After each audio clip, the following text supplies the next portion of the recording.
Good afternoon, everyone. Welcome back to the start of the fiscal year for the Human Rights Commission. I hope everyone had an amazing summer. Today, as you can see, we are located at the City Council chambers, and we will start our meeting momentarily. I would like to call the meeting to order and start doing roll call for commissioners. Dr. Garcia.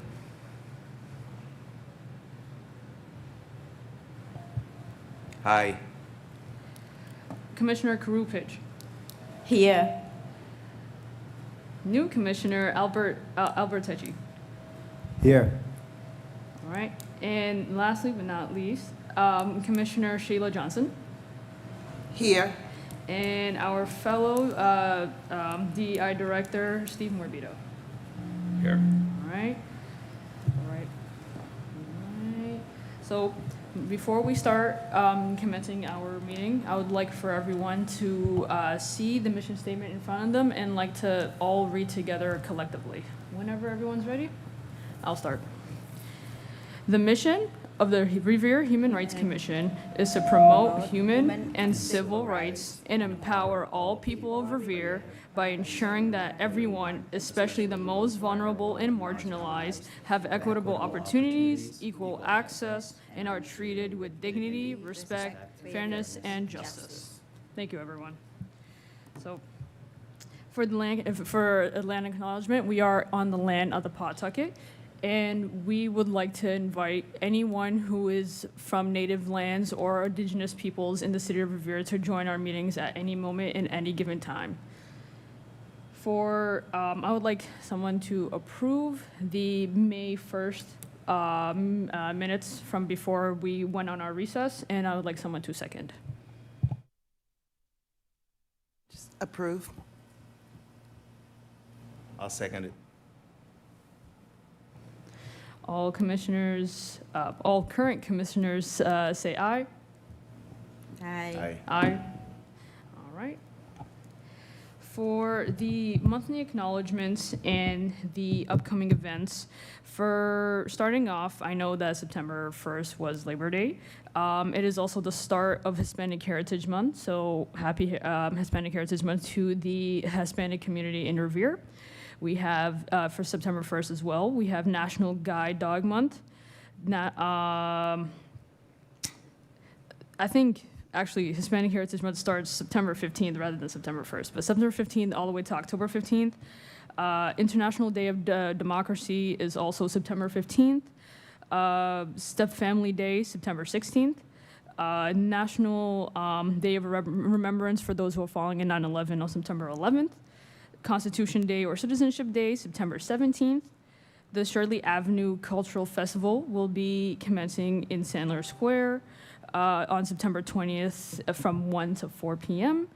September 21st is World Peace Day.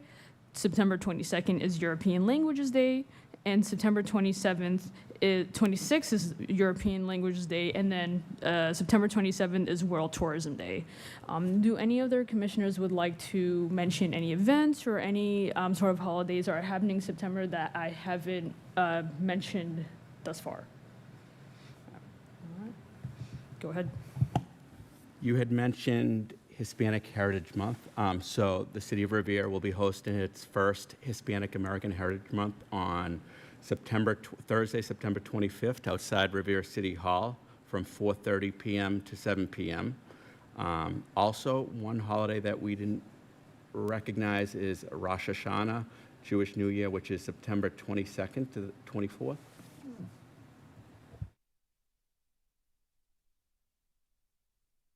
So yeah, it starts on sundown September 22nd and ends at nightfall of September 24th. I will coordinate to make sure that the Hispanic Heritage Month, I know that it's already, has it been advertised on the Revere City? Okay. You got that, okay, awesome. And then for Rosh Hashanah, I'll make sure that it's added to the calendar for next year so that we're able to acknowledge it then as well. For anyone else in the community who is watching in our videos, in our meeting, if there are any events throughout any month of the year that we haven't mentioned during our meetings, definitely let us know through email so that we could add that to the calendar so that we could acknowledge them accordingly in our future meetings. So, I would like to have the honor to introduce a new member of the Human Rights Commission. I know I'm going to put you on the spot, Mr. Tecci, but I would like to welcome Mr. Albert Tecci to the Human Rights Commission. I would like everyone, I guess, round of applause for welcoming in. If you don't mind, Mr. Tecci, please introduce yourself to the community. Hi, I'm Albert Tecci. Thank you for the introduction. I am excited to join the commission this year. I've been a resident of Revere basically my entire life. So unfortunately, well, for 44 years. Yeah, a little older. So over my 4 decades, I'm seeing a lot of change here in Revere, and I'm excited to be a part of where it could go forward. Thank you very much for that, Mr. Tecci. I also would like to acknowledge the fact that I didn't call myself a roll call, but Shema Hosseini, chair of the Human Rights Commission, is here as well, just so we could have that on record. I know that just going into the main topics of discussion that I have in the agenda, of course, we could add things for when I open forum for everyone else. But the first thing on our agenda is the Mass Cultural Council grant. I know that Director Morabito has emailed us about information regarding that grant recently. Would you like to go ahead, Director Morabito? I apologize to interrupt, but this is not. There was technical difficulties at our last meeting, and Sheila Johnson is also a new Human Rights Commission member. So no, we didn't. So if we can welcome her aboard as well. No, my apologies for that. No, I thought that we already formally introduced you. So, Ms. Sheila Johnson. Yes, please. I want to give you the honor to just introduce yourself to the community as well. Hi, again, I'm Sheila Johnson. I've been a resident of Revere for over 25 years, and also just the changes that I've seen and talking to my fellow neighbors, and I just want to make a difference. I want to make sure that all voices are heard and changes are made for the better for the community. Thank you very much, Ms. Johnson. I guess going back on the topic at hand regarding the Mass Cultural Council grant, I know that applications has already opened up on September 2nd, and that the application deadline will be October 16th. I believe the grant decisions report, this is after we get the grant itself, the decisions report, the grant decision report that's due on the 16th. Is that after we apply for it, or is that something that we have to do in order to get it? So the grant decision report is the when the Cultural Council has to report it to the Mass Cultural. I see. So there is an informational session for anyone who is interested, and that's on Tuesday, September 9th. It's virtual. You can go on the Mass Cultural website and just type in informational session, and it will bring you to that link. But yeah, you have all the dates correct. It started on September, applications opened up on September 2nd and September closed on October 16th. So I do want to take this time today to just discuss the potential projects that we could use, just to start brainstorming of how we might create like some sort of grand proposal for projects coming up. I'll open it up to everyone in the commission, just like things that we would like to ask for grant money for so that we could do these projects. Commissioner Pitch, go ahead.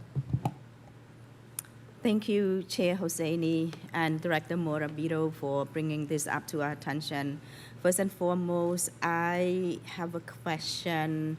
Do we have someone at the city that can help us writing the grant? Is it a grant writer that we can utilize, or all of us or one of us can write it?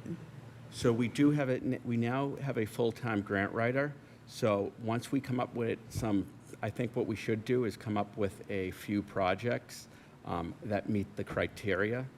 I have some suggestions, but once we choose a project that everyone wants to do, we just got to give her some information, and then she can write the grant for us.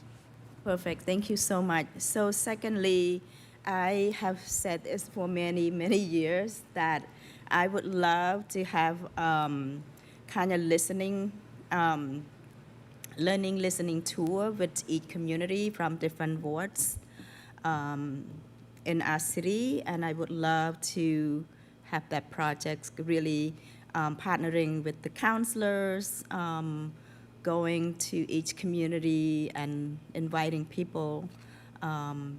We can host a circle, we can have different form of getting people together and want to learn, and asking for information, what are the strengths in our community, what are the gaps, and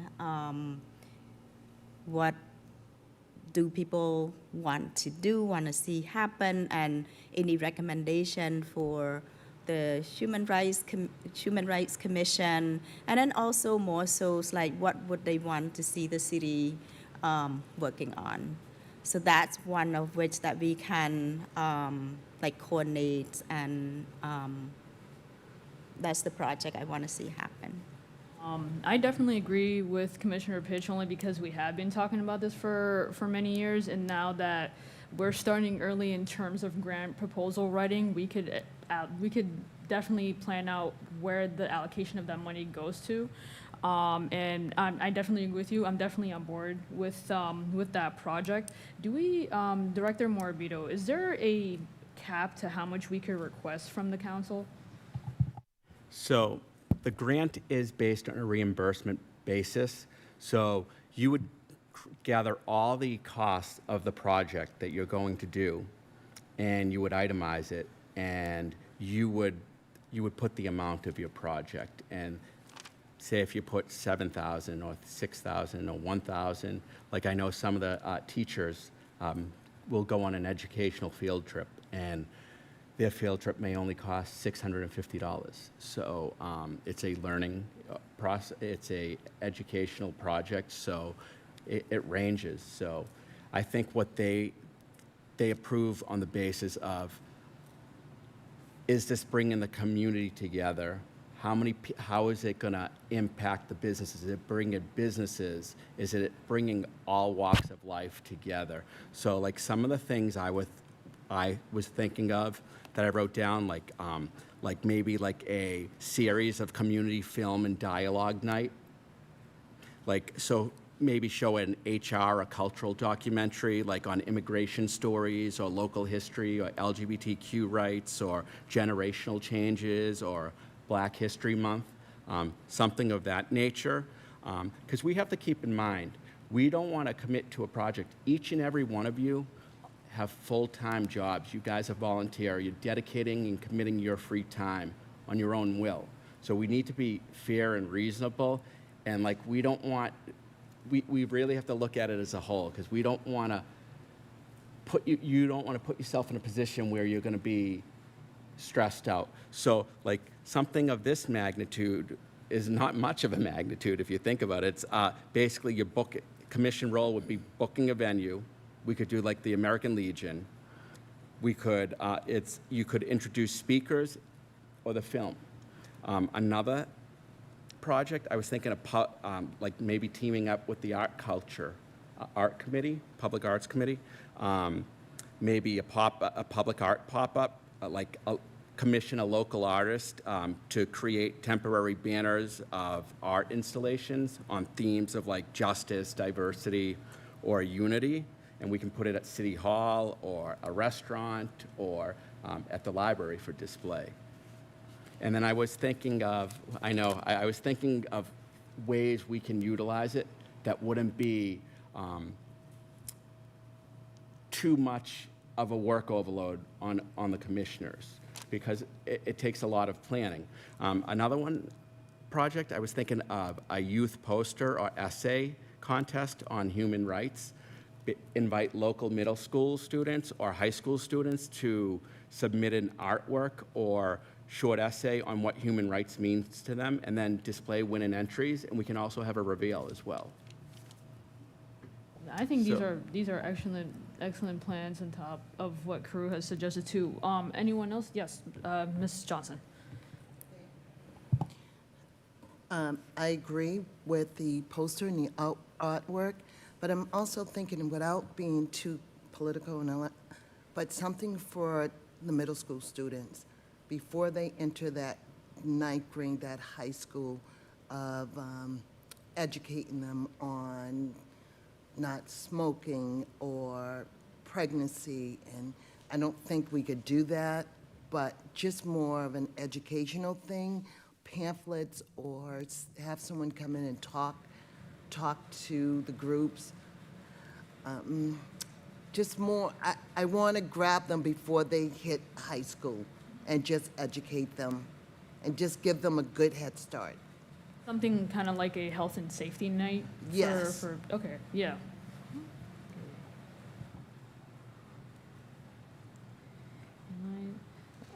Commissioner Techi, Dr. Garcia?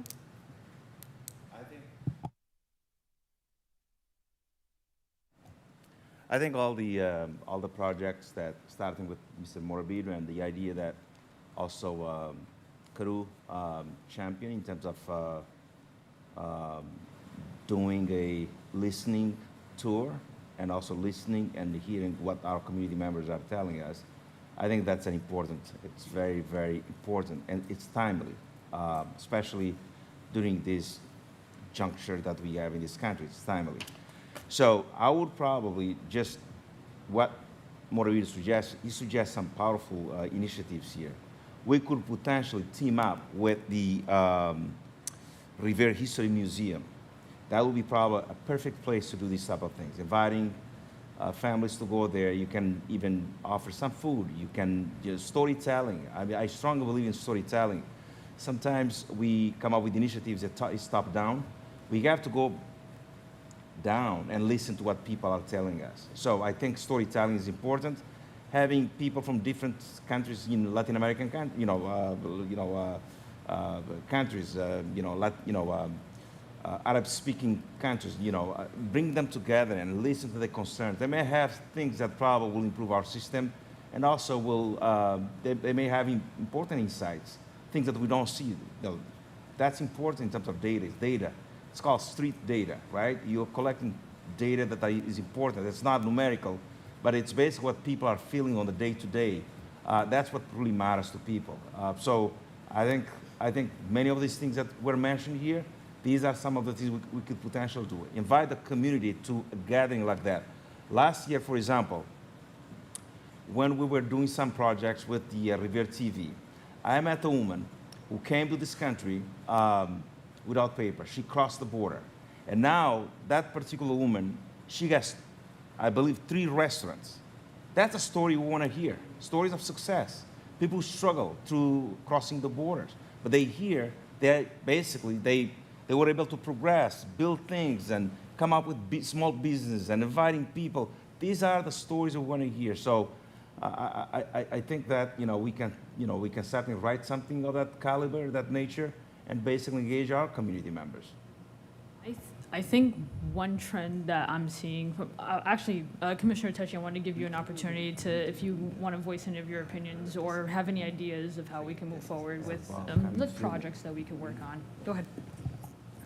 I appreciate all the ideas that are being offered, and I wonder if there is also opportunity to merge some of them. If there is, I'm guessing it's a grant writing process, so there's going to be a limited number of funds being presented. I love the idea that Commissioner Pish threw out there, that having these listening nights, I think that really gets to the idea of what our mission is and getting it back to the voice of the people and giving everyone an opportunity to say how they're being impacted on a day-to-day basis. Commissioner Garcia, like you said, it's that data, that not the quantitative data, but the qualitative data. That's what we would be getting at those. And is there an opportunity to pair that with a documentary night, as was said, or a storytelling night, some type of art installation night, where we do have a couple hours of an art presentation or a movie, and then afterwards we can open it to a discussion or an open forum for the community. Thank you very much, Commissioner Techi, for bringing that up. Only because I was about to, I wanna echo the exact same thing. I think all the different projects that everyone has mentioned can ultimately be the listening tour, where rather than actively having separate events for listening to this community, listening to that community, those are, you know, having an art installation, something at the Revere Historical Museum, something at the high school, something at the different middle schools. Those are the different destinations of the listening tour. So I don't know if we're on the same wavelength about this, but I want to give you a chance to talk. Go ahead, Commissioner Pitch. Thank you, Chair Hosseini. I also would like, since we are talking about learning and listening and collecting information and data from the community, one of the things that has been one of the things that are pressing need for the community, especially community of color, are Know Your Right sessions, immigration, and then also people are also struggling with housing.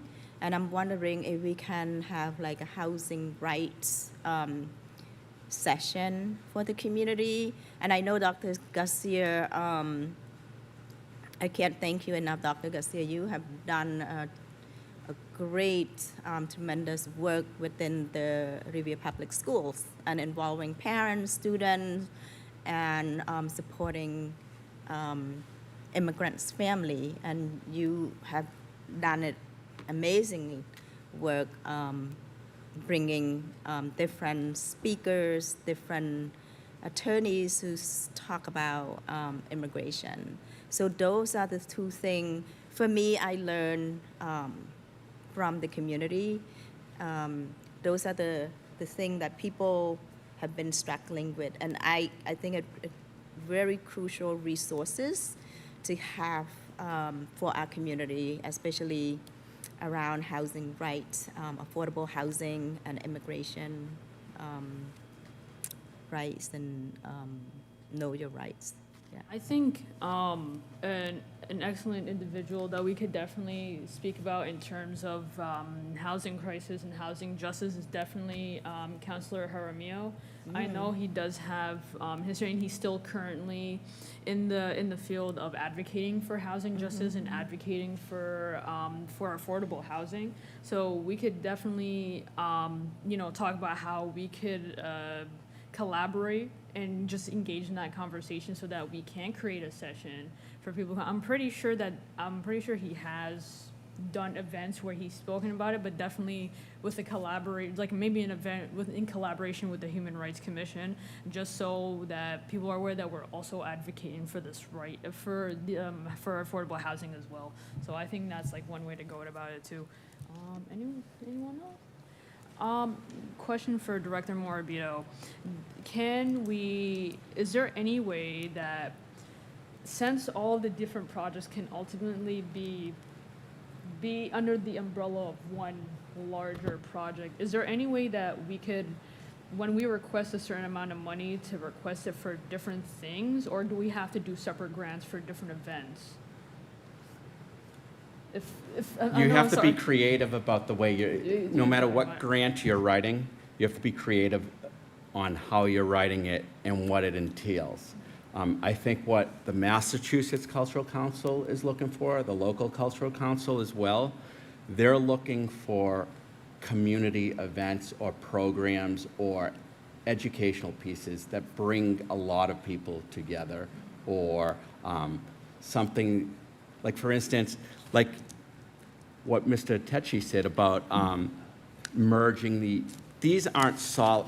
I was just trying to give you some examples of criteria of what, like, some of the projects that would meet their criteria. So like Commissioner Pitch could actually, like for instance, a community film and dialogue night, she could actually add a listening night, but it's just a matter of we need to be present with the grant writer, and she needs to share her vision and let the grant writer know, okay, this is what we want to do.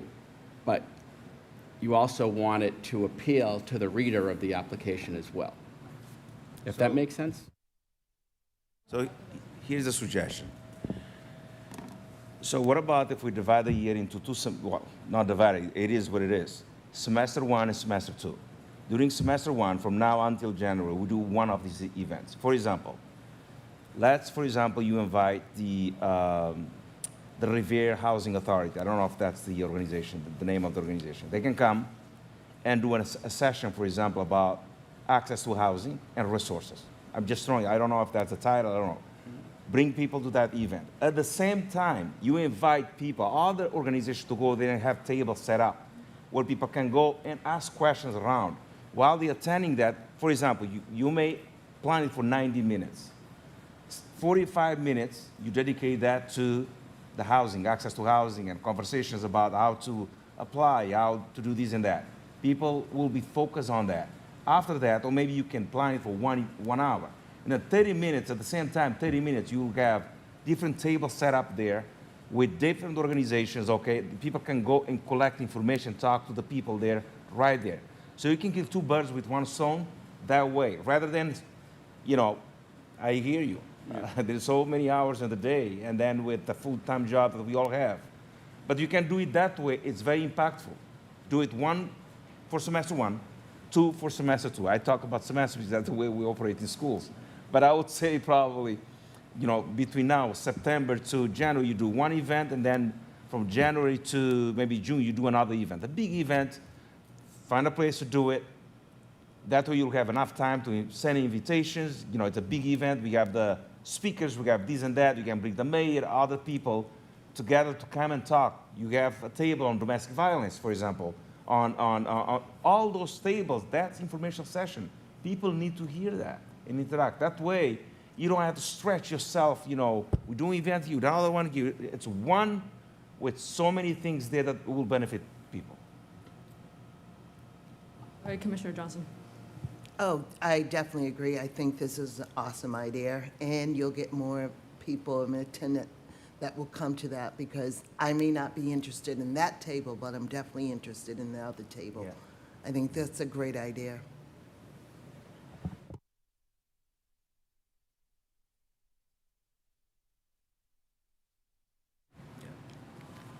Oh, go ahead, Commissioner Pitch.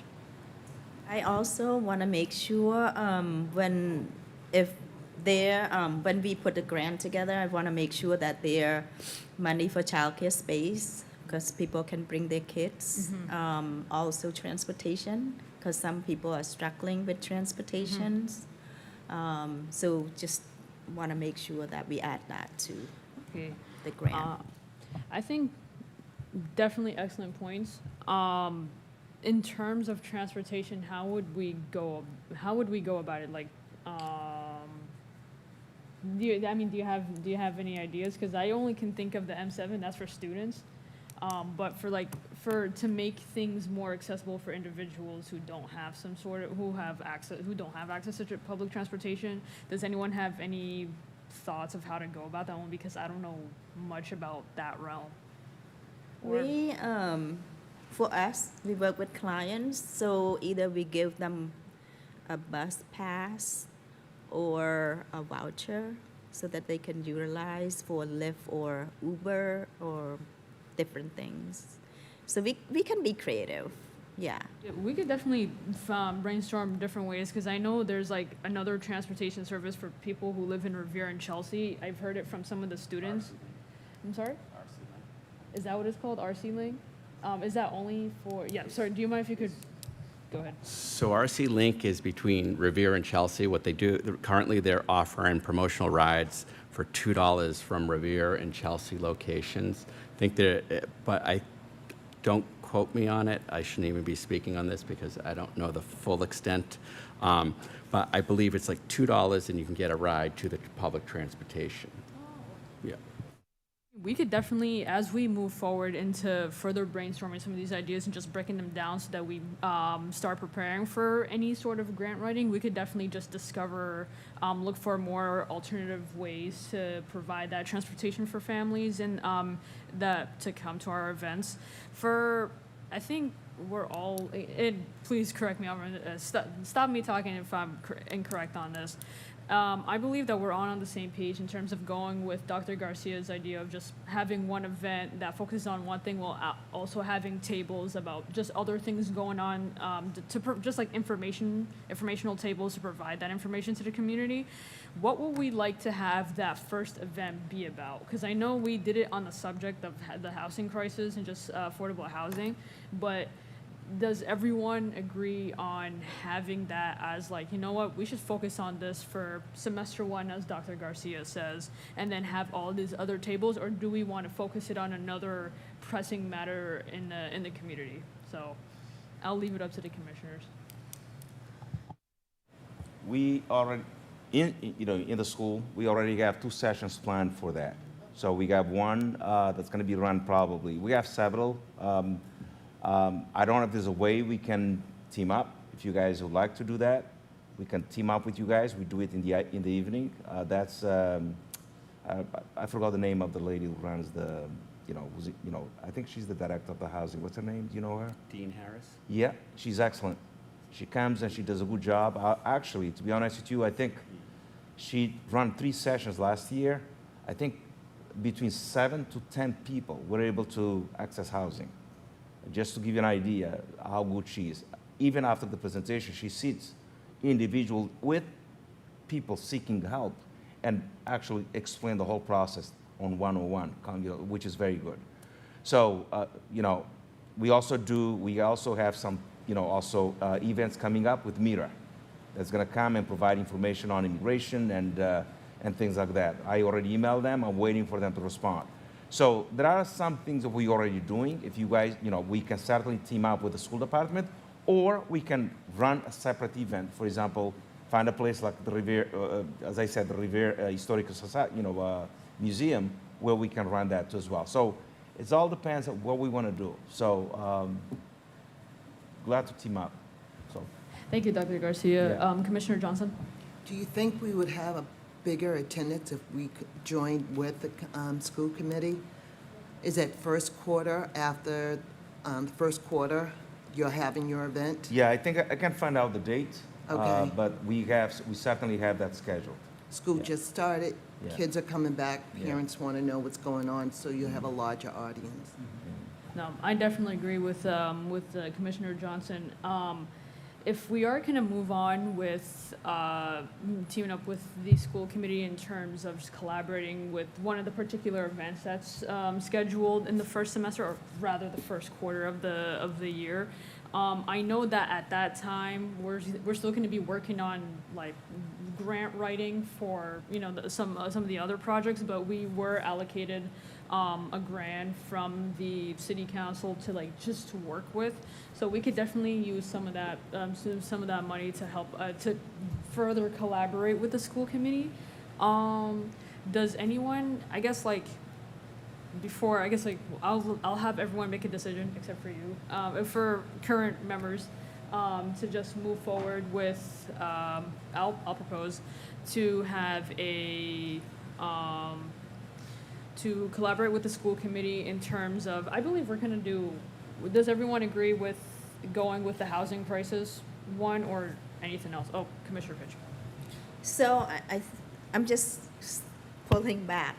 I love the idea of collaboration with the community, with the schools and other communities, which is great.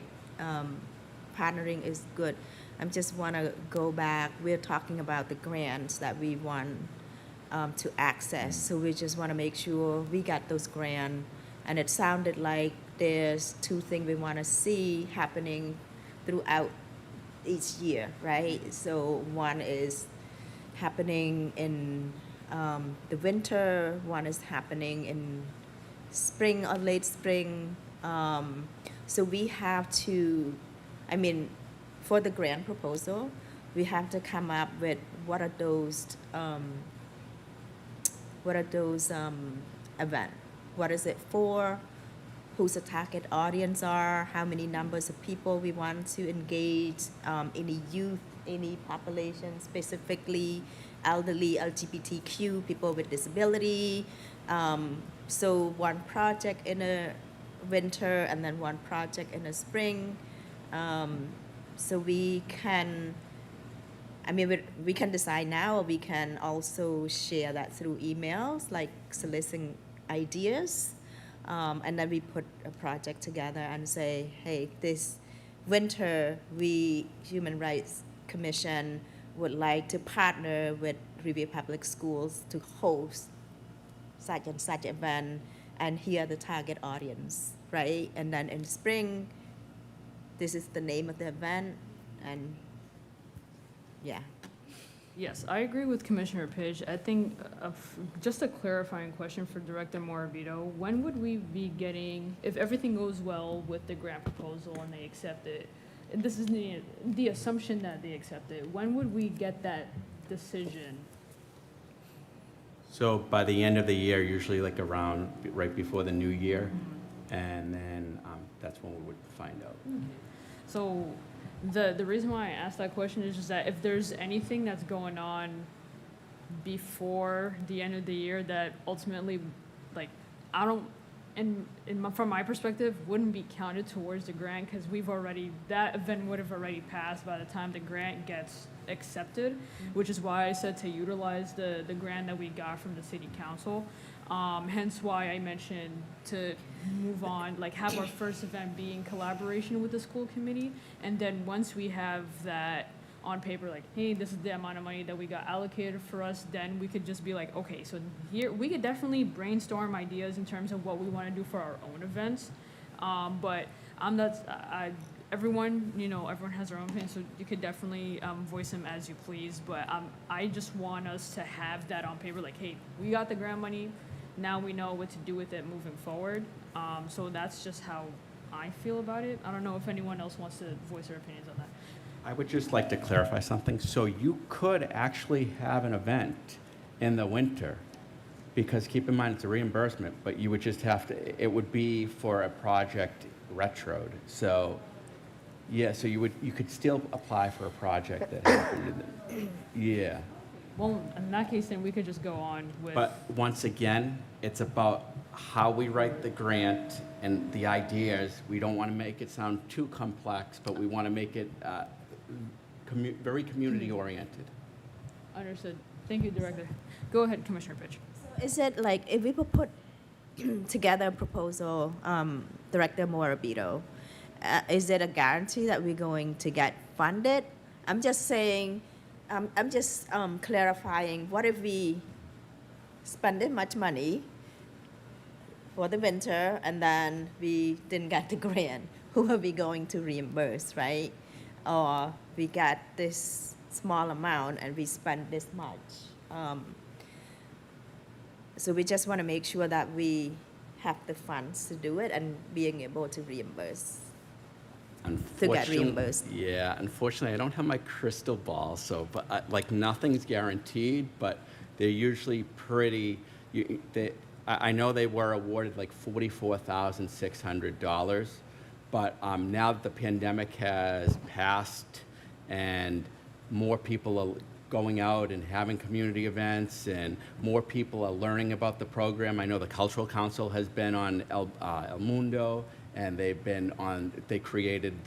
really trying to be more active in the community. They have about 4 new members, and they're really doing the outreach for their program. So I would assume there's going to be a lot of applicants, so they try to spread it out.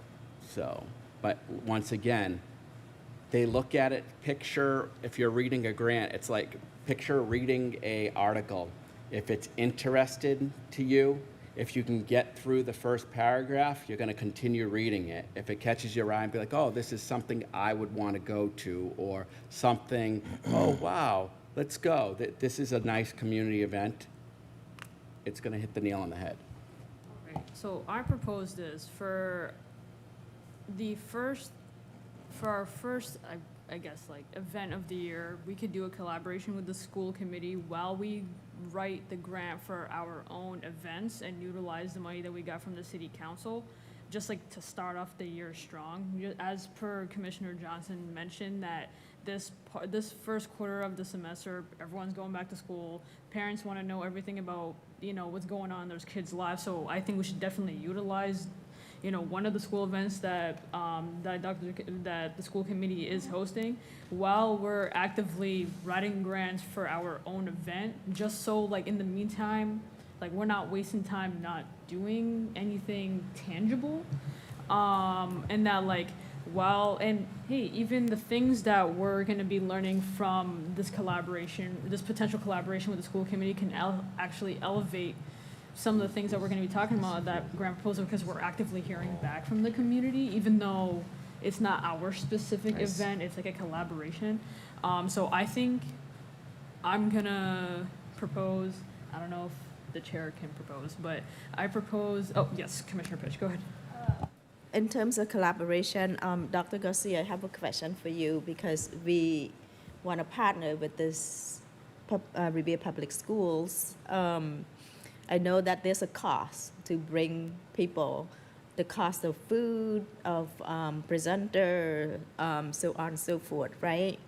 And if we advertise for citywide, it's going to be more people coming, correct? And then how do we contribute the cost in partnership? Because partnership is not just for my experience, it's not just the collaboration itself, but also how we contribute the fund, the mean to support the event.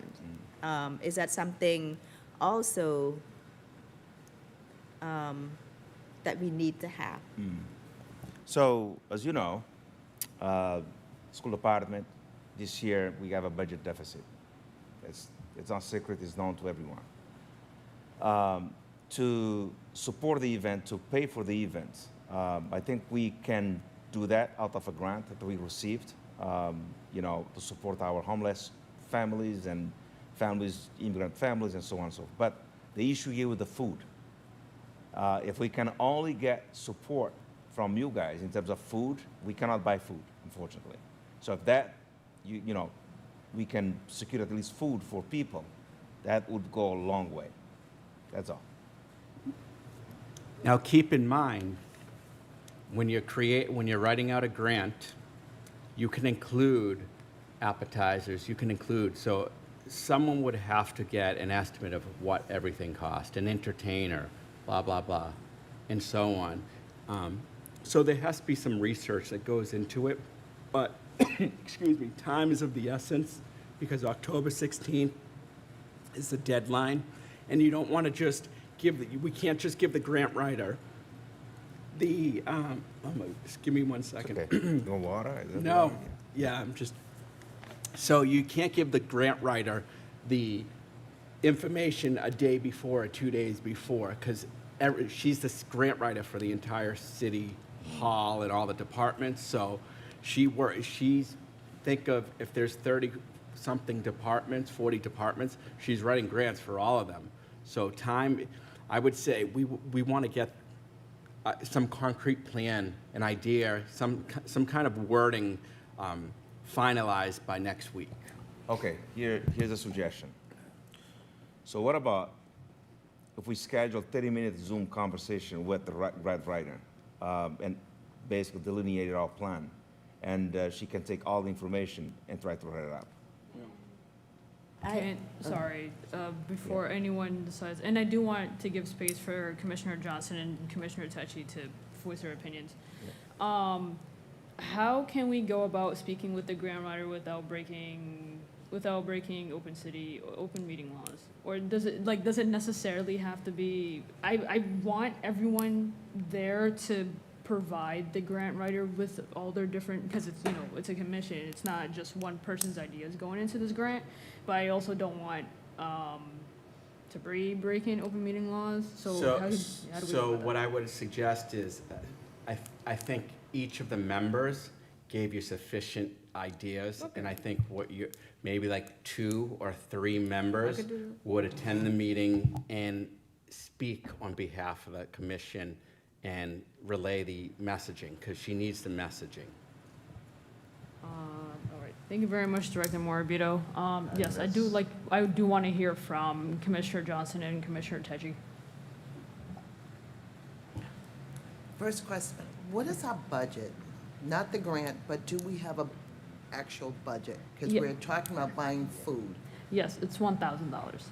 $1,000, and an estimate, we're going, $1,000 is not, how many people, if you, yeah. Can we find a way to see if we can get a lot of the food donated to us? Do we ever go that route? In addition to paying for it? I mean, in my experience, I haven't yet seen such a system in place. There probably definitely somewhere that does that, but I don't know. I'll open it up to the commission. Maybe everyone knows the city a lot more than me, but to my knowledge, I don't know anything in that. So that's something that definitely within the next week, since time, Director Morabito has mentioned, time is of the essence. So definitely within the next week, we could definitely research and just see if there's something like that in the city. I can stretch $1,000. I can stretch $500 to feed the masses if need be. But I didn't know, I didn't know just how much money we should spend on each event, because that should make a difference. We want to have something in the bank before spending it all also, correct? So, Correct. It's based on my experience with, Sorry, Dr. Garcia, I just want to hear from Commissioner Techi first. Go ahead, Commissioner Techi. No, that's all right. I mean, it sounds like Dr. Garcia has some ideas, but I think with the idea of donations, it matters on the dates that are already been secured by the school system at this time. I have some experience in getting donations of food and for various events, and it takes time. So if we're talking about an event that might be like a month from now, it might be really difficult to get out there, hit the phone lines, follow up, get it secured, and in place. In a month, we would need a couple months probably to prepare for something like that. It just really matters on the dates that have already been established. Thank you very much for mentioning that, Commissioner Techi. Dr. Garcia, do you have any tentative dates for any for the school? we met today, we start putting the dates together. Okay. We get those dates together. All right. Is there any way within the next week that you could provide those dates to the commission, just so we could have those at our disposal? Yeah, I can talk about, especially about the immigration housing, that I can get those dates. No. Get dates. Okay.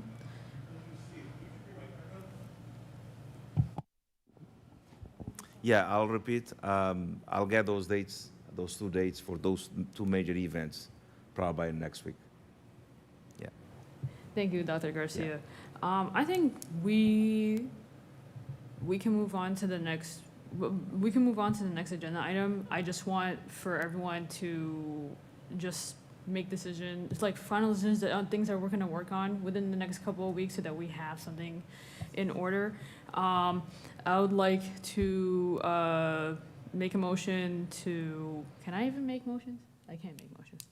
I would like to make a motion for us to collaborate, depending on which event is like timely in terms of how it's going to work for the money, to collaborate with the school committee on one of their school events, in terms of for us collaborating with them, and also having a table and event as well at the same time. So I made that motion. I would like someone to second. I just want to make a clarification here. Go ahead, Dr. Yeah, Garcia. you know, it's school department. Oh, Yeah, sorry, sure. it's not school committee, school department. My apologies. On the record, it's not school committee. I know that's a completely different entity than school department, but school department is the entity that we're talking about. So I would like someone to second in terms of collaborating with the school department on one of their events, and having a table event as well.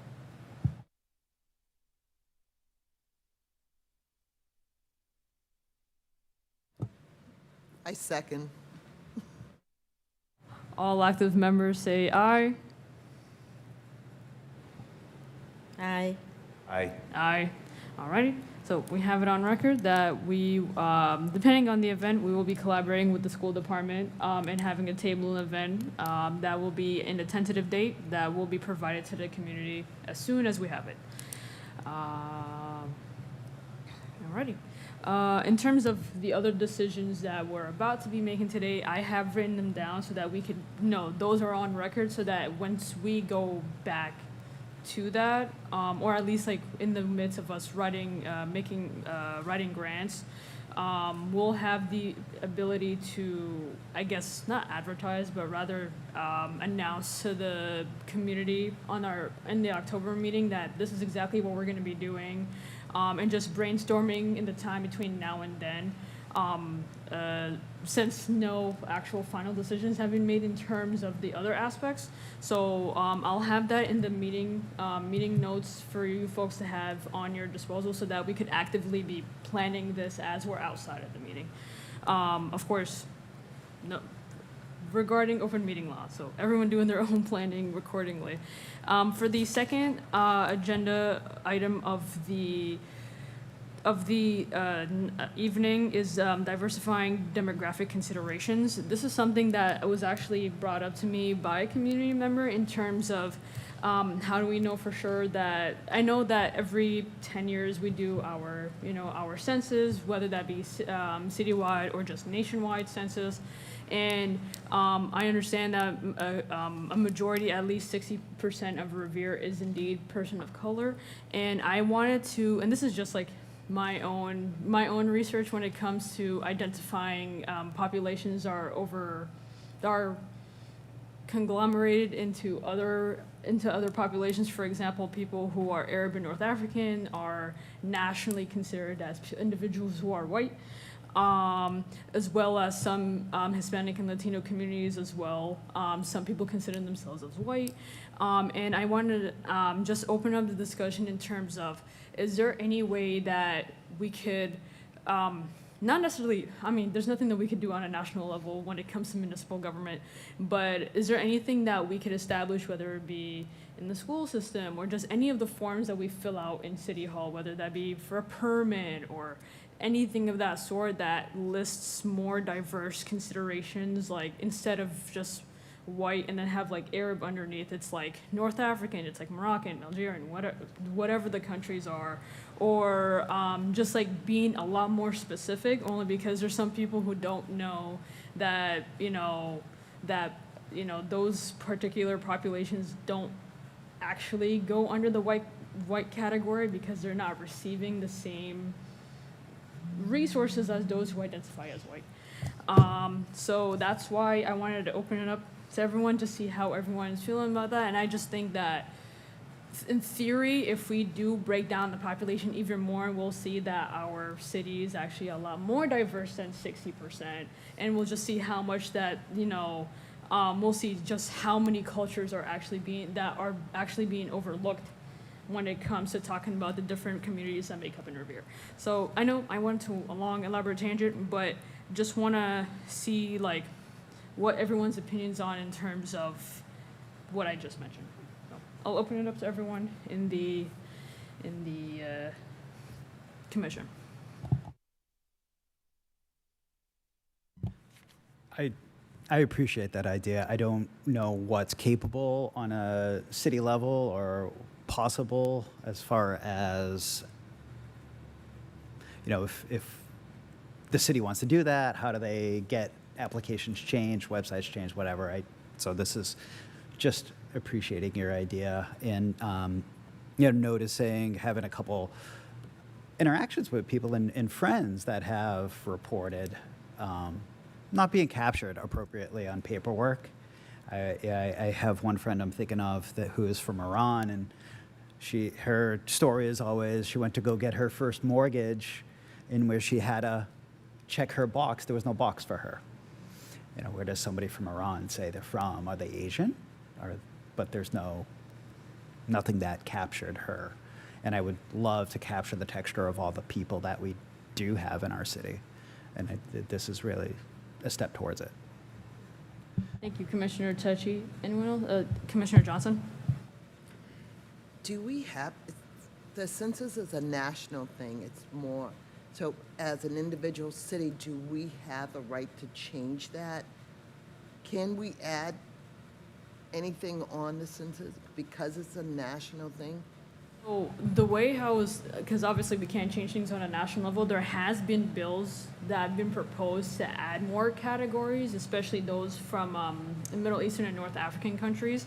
I was thinking in terms of just, rather than just thinking about big picture like the city, like the citywide census or even the national census, to start off things much more smaller, like when you're at the RMV and you can't find your demographic, or if you're filling out school forms, or if you're filling, just like forms that you would, or like for a learning permit or a residential permit or a parking permit, just having those options there is a first step to creating more of a reason why we should have it on the citywide census, on the national census.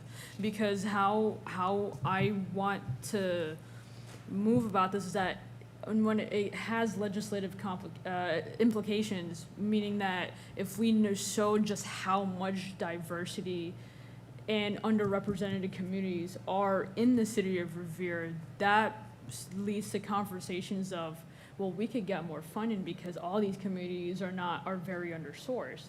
And we didn't know that before because they were all under a category that is the majority, that is considered the majority on a national level.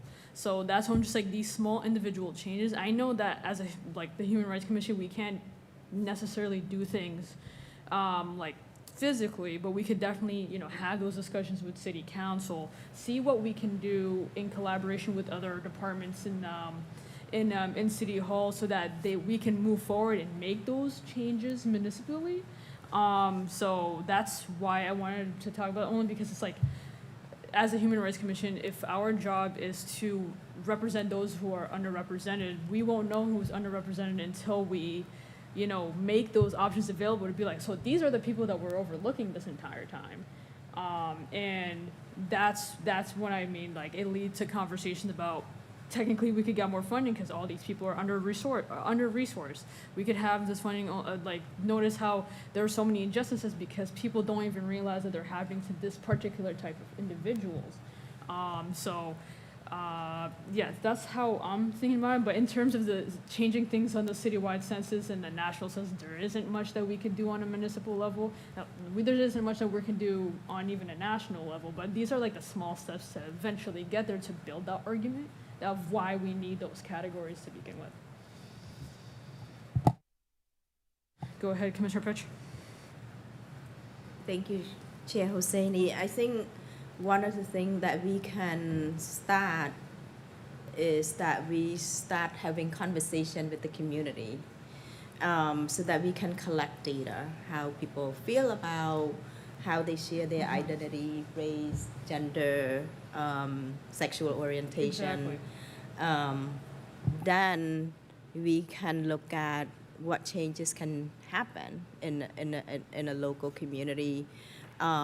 I just want to give example, the staff and the client we serve, domestic violence survivor we serve, most of whom they don't identify themselves as white or black, but then they were like, what category I will be in that. And then we also collect data for the state.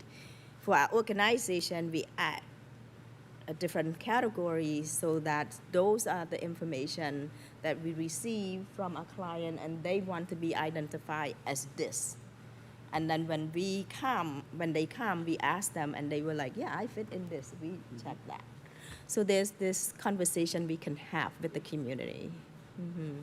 I think that's like an excellent way to start off, especially with the different events that we want to do this year, is just like having some sort of like suggestion box or just questions that we want, just like little index cards of like, this is what the commission wants to ask the community, what we would like to hear from you folks, and just like having that way as a way from to get those responses from the community on, because yes, we always mention if you have any questions, comments, and concerns about the things that we talk about in our meeting, you could definitely go online to, email us, go through the portal to like send us directly, just send us an email directly, and then we'll be able to read it. But I feel like that's just so limited because not even I use the internet as much, so it just I wouldn't know for individuals who don't have access to the internet, who really want the city to help them out, people who don't know how to use a computer, people who the city, at least our I know that there's like the auto translate, but sometimes our website is not sometimes, it's always in English, so there's always like those different barriers. But I feel like having those questions that it's like, what would you like to identify, what would you like to hear from the community, and have those in different languages so people can respond in different languages. Yes, we will utilize the translation services as much as we can, because I don't know if I'll speak for myself. I only know 3 languages. I don't know all the different beautiful languages that make up in Revere. But I think utilizing those events to have just places where people can like really fill out questions or just write anything that they want that they would like the Human Rights Commission to know is something that I would like to see in some of our events. So yes. Thank you very much, Commissioner Pitch, Director Morabito.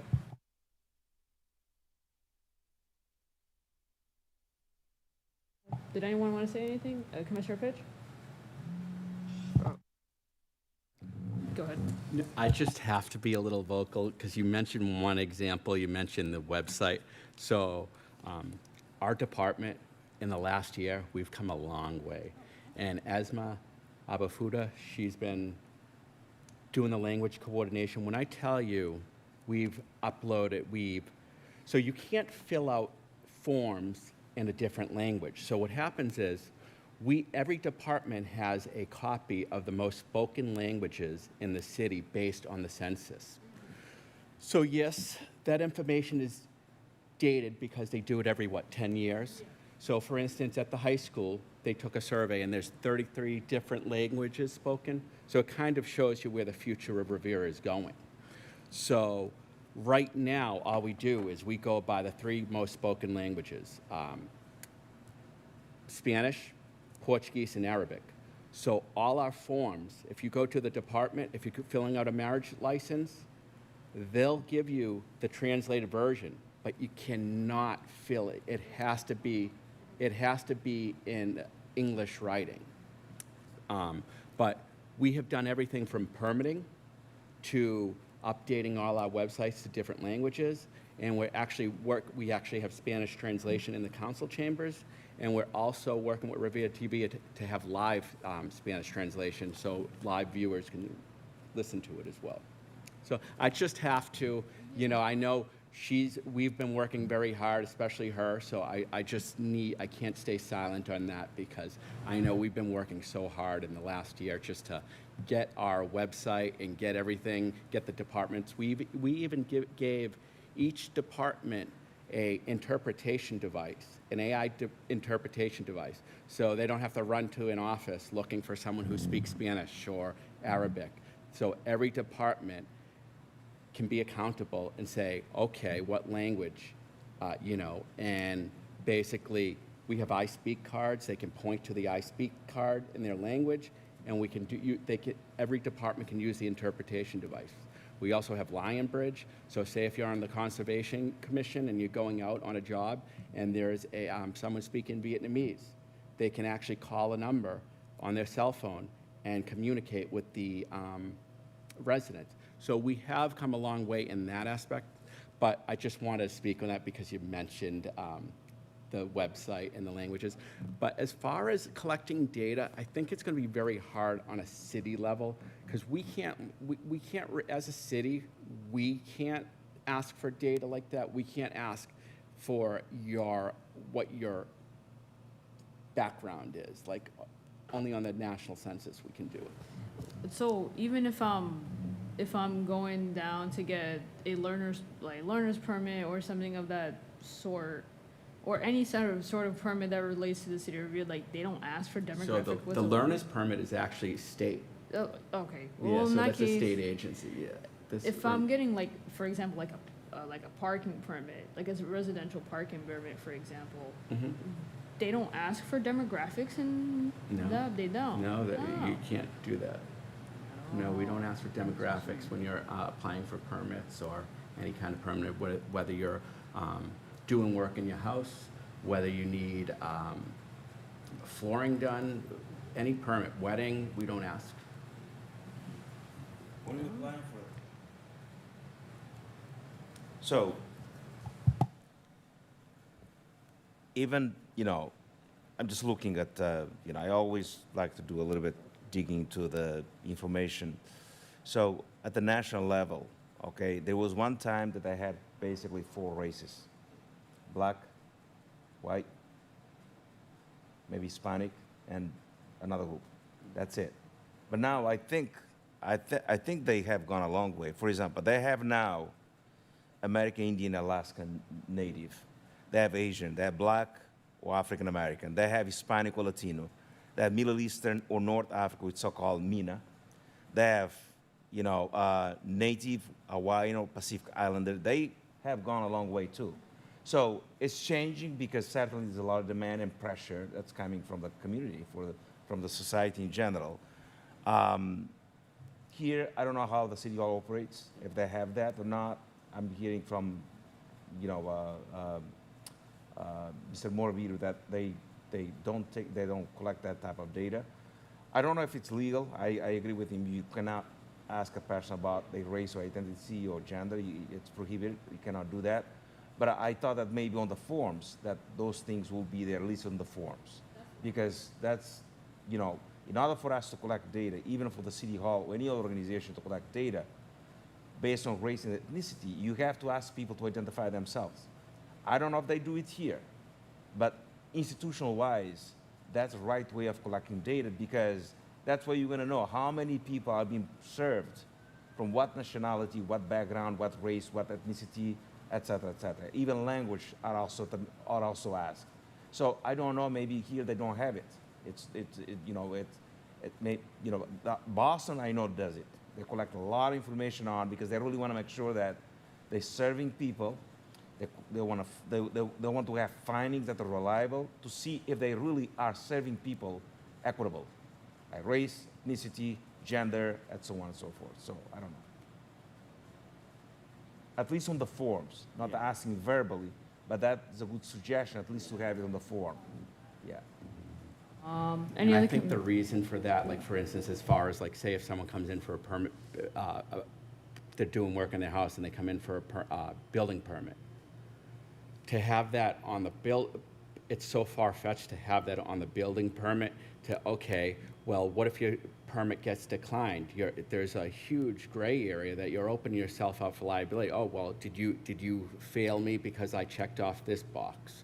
So I haven't seen any permits or city permits that have that on I mean, I was just using permits as like just an example, but just like forms that the city collects data from to some extent, that if people the city are actively filling out those forms for City Hall to have more diverse options if they are asking for demographics in said forms.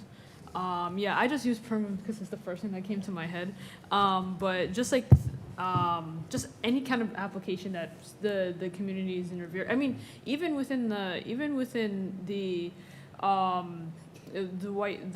white category, that doesn't even include the Middle Eastern, North Africans. Just how many, the distribution of Italians in our community, distribution of Irish individuals in our community, just other individuals who are in that category that would be considered traditionally white. I would like to see that category as well.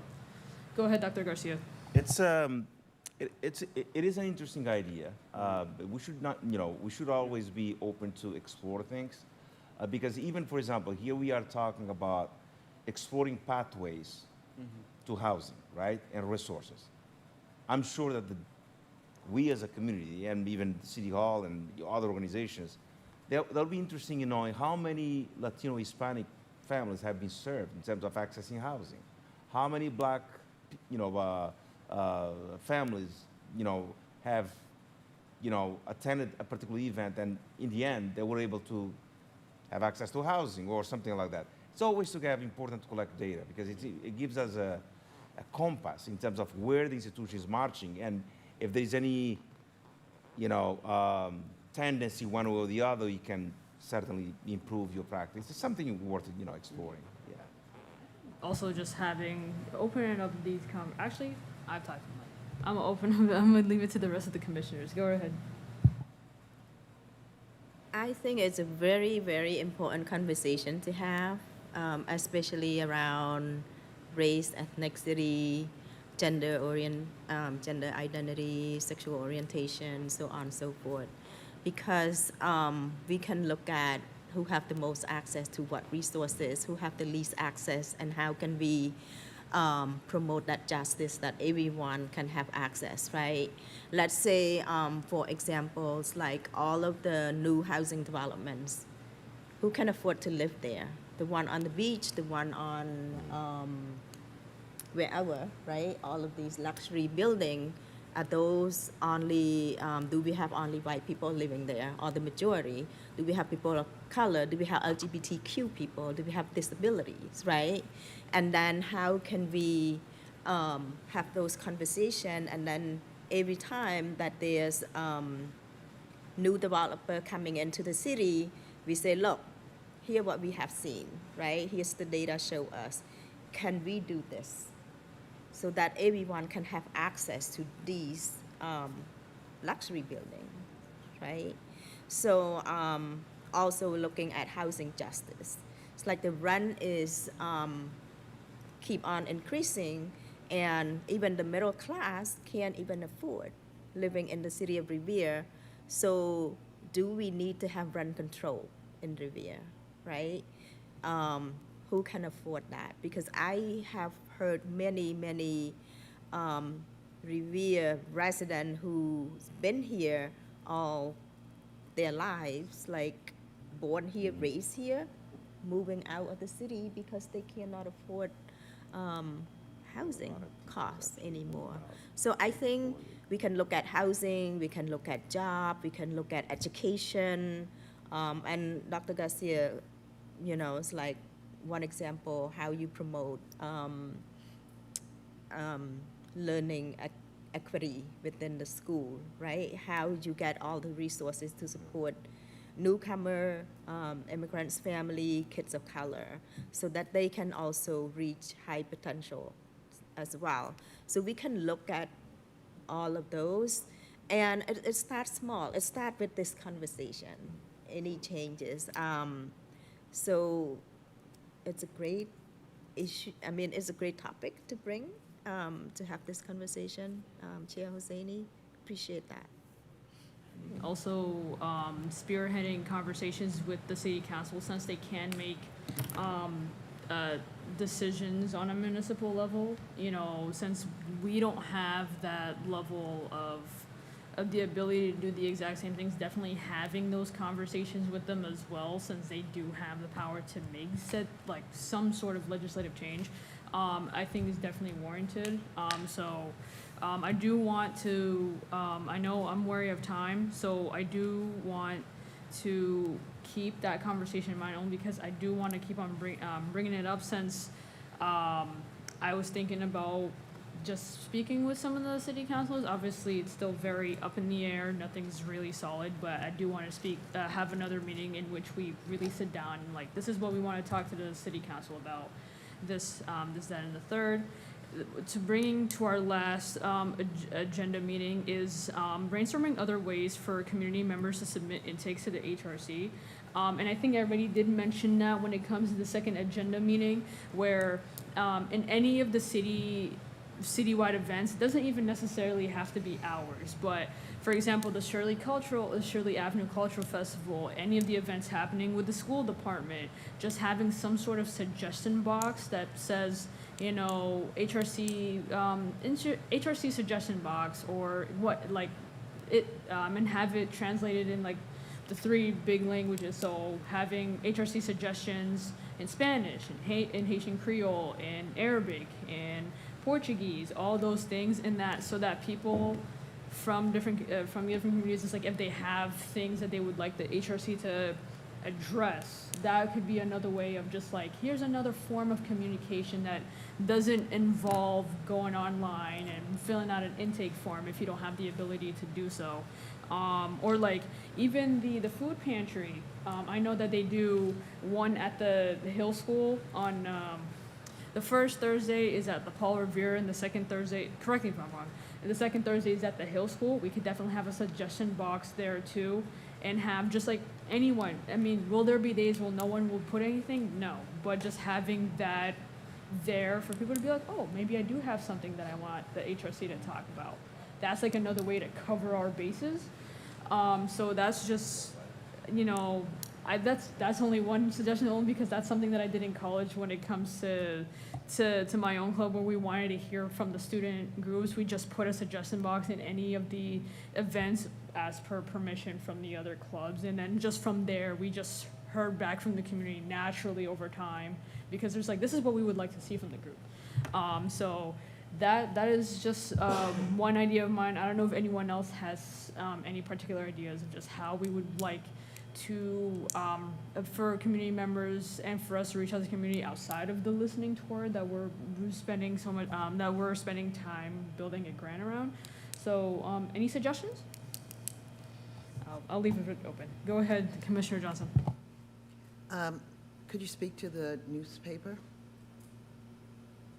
Like, could we just have an interview to tell them who we are? Does that happen? I'm asking. I haven't interacted with the Revere Journal in a very long time, but if there's any way that we could do some sort of, maybe even advertise, like maybe the email, or if you have suggestions, you know, send them off to Revere Journal, they send it off to us. Like, is there anything that we could do with that? Absolutely. Op-eds are free, so, or you can write a letter to the new editor. I think I gave us another suggestion last year. I was trying to make you guys movie stars on Revere Television. You guys can do like a little segment each week and just interview each other on a very a very informal basis, and just let people get to know who you are. Let the community be like, oh wow, you know, get to know your personalities, you know, and you know, talk about different issues that impact everyone. And also maybe social media. If you guys create a Facebook, I know the Cultural Council just did that. I do wanted to, because I was thinking about making either a Facebook or an Instagram. I think most people, since we have a larger elderly population in Revere, most people do use Facebook for a lot of the events. I know the Revere Urban community uses it. I think most of the community organizations use Facebook. So we could definitely utilize Facebook as a place for people to just, you know, send in their opinions. Will that, it will obviously come with some sort of level of scrutiny, but that's just something, you know, the fact that we're here on the commission are willing to take as a way of like, this is you're voicing your opinions deserve to be heard. So I could definitely, is there anyone that the commission can talk to in terms of starting up that social media account? What I would suggest is I would just have, I would link it to your Instagram, because now you can link Instagram to Facebook. And what I would do is I would just make sure, I would create a universal email address and just make sure everyone has a password to it. That's on the commission.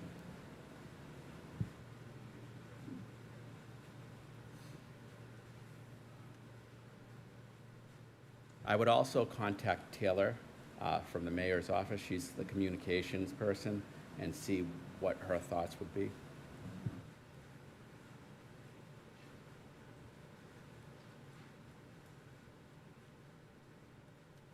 But I feel where this commission is more independent in their wording and their message, that you could do it, even though you're the Revere Human Rights Commission. I think you would be able to because you're your own board, so. Go ahead, Dr. But I Garcia. would ask. Yeah. So in addition to that, I would, so one of the things that we lacking sometimes is that we do a lot of things we don't document there and we don't offer the public, we don't give public access to places where they can go and read about the Human Rights Commission or about the human rights, period. So I think what we could do, in addition to creating a Facebook, I'm good, I like that idea of creating a space where we can go, but I think we would like Bravo to create a landing page where you can put all the resources there. People click on it, you see all the information about the Human Rights Commission, all the information about this and that.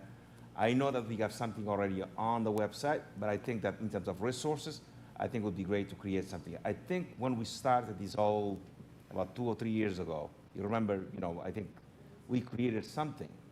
I don't recall what that, but all the information, people would click on it. I think we should continue that. Yeah, so I'll give you a chance to speak, Commissioner Pitch. For the new commissioners, a couple of years ago, we allocated just a database of information on, Black Lives Matter, social rights activists, anything on LGBTQ justice, anything on less physically abled justice, just anything that we were just like, people need to know about this. And we created it all we put it all in one Excel sheet with links, what it is, like if it's a documentary, video, books to read, things of that sort, and we just allocated it all into one. And essentially how it works is that when you search up, for example, Black rights activists, you'll just see everything that's in that category.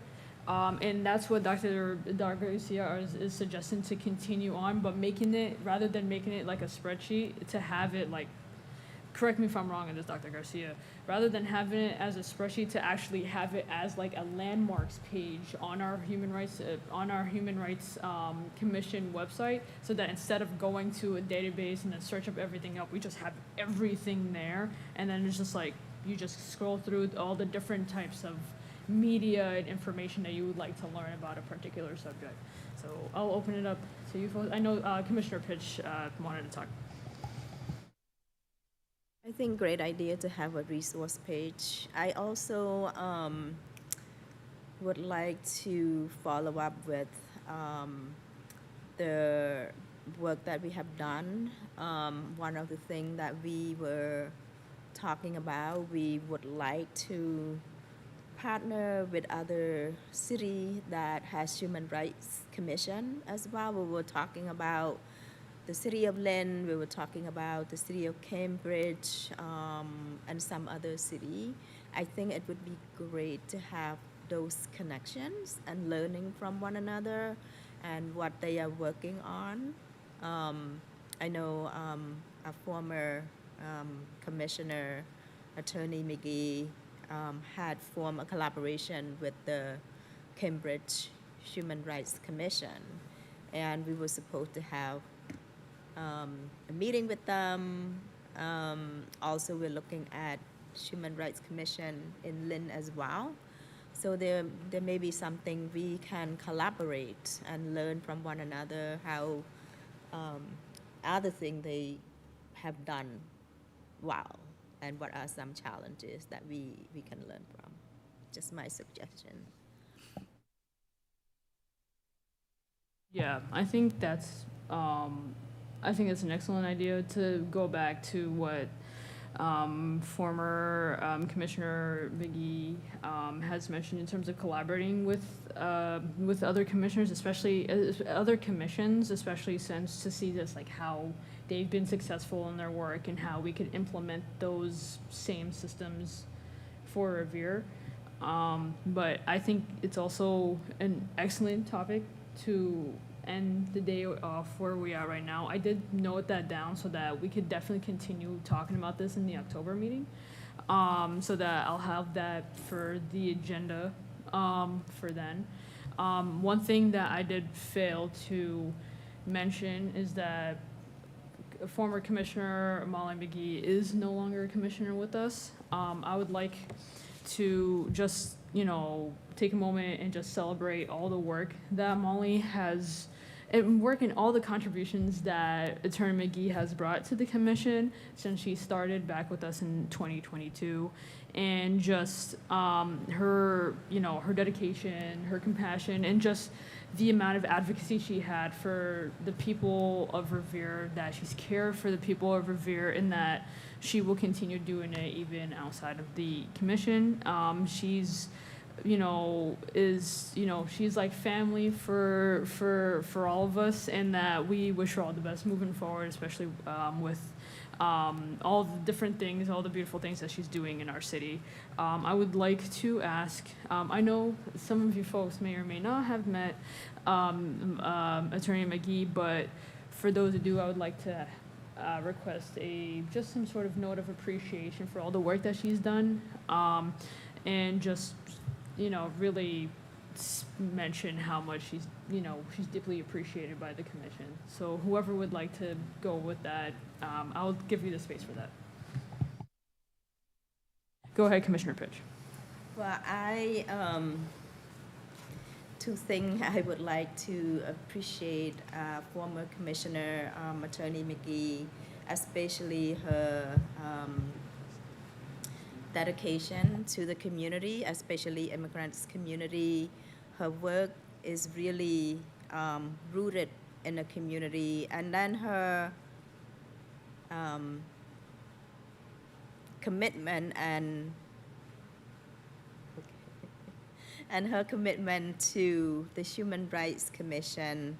I know that she's no longer with us, and I'm sure for me that her legacy will carry on all the things that she have brought and to a team, either with the Human Rights Commission or with the community at large. And, her unwavering, heroic that she has done for the community. So I can't thank her enough for her contributions. Anyone else can go? I didn't know Commissioner McGee as part of the committee. I knew her outside of the committee, so I can't speak to her work here, but I'm happy that somebody like her is doing the work out there on an everyday basis. We could talk a lot in here, and we could try to do what we can, but she's getting her hands dirty every day, and I'm happy like someone like her is doing that.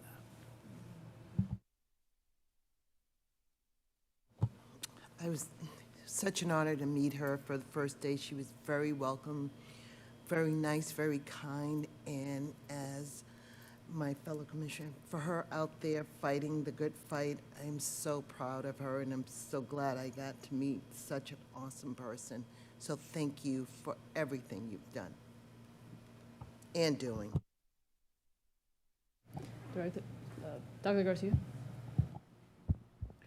I just want to thank Attorney McGee for her dedication to this commission and dedication to the people of Revere. One thing that I really appreciate about her is that the infinite kind of passion that she had, especially working on the project regarding the history of Revere. I thought she was very committed to that project. She was very proud. She got a lot of pride of the fact that she was engaged in researching the history of Revere, making sure that there is something to be told to current generation, future generation. So that's one of the things that I knew that she worked very hard and she wanted the story to get out for people to know what the city is all about. I think as someone that really enjoys writing history and conducting research, I appreciate that from her. So she was very devoted to that. So I just want to, I thank her too for that endeavor. And I hope that one day that will be written somewhere that children of Revere will read and educate themselves and know how wonderful this city is all about.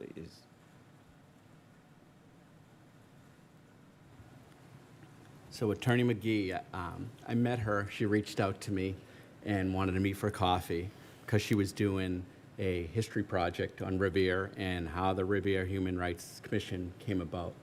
And we ended up having like over an hour conversation, and it was a really good conversation. And when I took on the role of Director of Diversity, Equity, and Inclusion, she was a good source of information when it came to immigration or anything legal. And let's not all be sad, because you know what? She's an immigration attorney, and those people need her right now.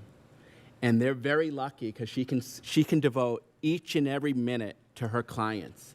And she's doing what she loves and what people need her to do right now. And she offered her services to us if we need any guidance, and her phone will be ringing, I'm sure, next week. But I wish her the best. And Molly, if you're watching, stay in touch. We're going to miss your passion on here, your commitment. You're a go-getter. And you know what? Do everything you can to fight for the people. I know Molly as a fellow sister, not even as a commissioner. Her dedication to her craft is something that inspires me to be also dedicated to my own craft as someone who wants to, contribute my life to medicine as she does for the rights of the individuals of not even our community, but the people of our nation. And just the amount of dedication she not only had to the people that she serves, but just to the commission itself is something that is gonna forever be unwavered. And as someone who is a young individual who learns a lot from everyone in this commission, I definitely learned a lot from her, and that, keep going, do your thing. And, I hope to have the same motivation and dedication to my own craft as you do, to my own patients, as you do with your for the people that you take care of. I wish her all the best. I know she did have the History of Revere project, and something that I also shared my commitment to, and I want to continue her, continue that project moving forward as I continue to do that research on her behalf. And eventually, sometime in the future, we could definitely present that project to the community when it's ready to be shared. Thank you very much, Molly, for all your service that you've done for the past couple of years with the Human Rights Commission. We all collectively wish you all the best for fighting the good fight, and we will always support you in your endeavors. And thank you for everything that you've done. And with that being said, I understand we don't have time for open thing. Oh, also, I would like to also mention that Chief Callahan is no longer a commission member as well. I believe we did mention this back in May. So I also want to give his respects to all the work that he's done for the city of Revere for the past couple of decades, protecting the people of our city, and basically being the spearhead of a lot of the things changes that are going on, whether that be with the Revere Fire Department, and for Revere Police Department, and just being part of the community in general, especially someone who's been here for many decades. And I also want to not congratulate, but commend him for all the work that he's done in the community, and that I wish him all the best, especially with his retirement and everything. I hope he's enjoying it as well. But we will also support you as well in your endeavors, and thank you very much for also being a beacon of hope for the people of community. And with that being said, I know we do not have time for an open forum. Does anyone else want to speak about anything else? I know we're like a little bit over time. With that being said, I would like someone to make a motion to end the meeting and someone to second. Make a motion to adjourn the meeting. I second it. All active members say aye. Aye. All right, Aye. meeting is adjourned. Thank you very much for the community folks at home. Thank you very much for joining us for this meeting. For commissioners, thank you very much for taking your time out of your day to meet with each other. Thank you and have a great evening.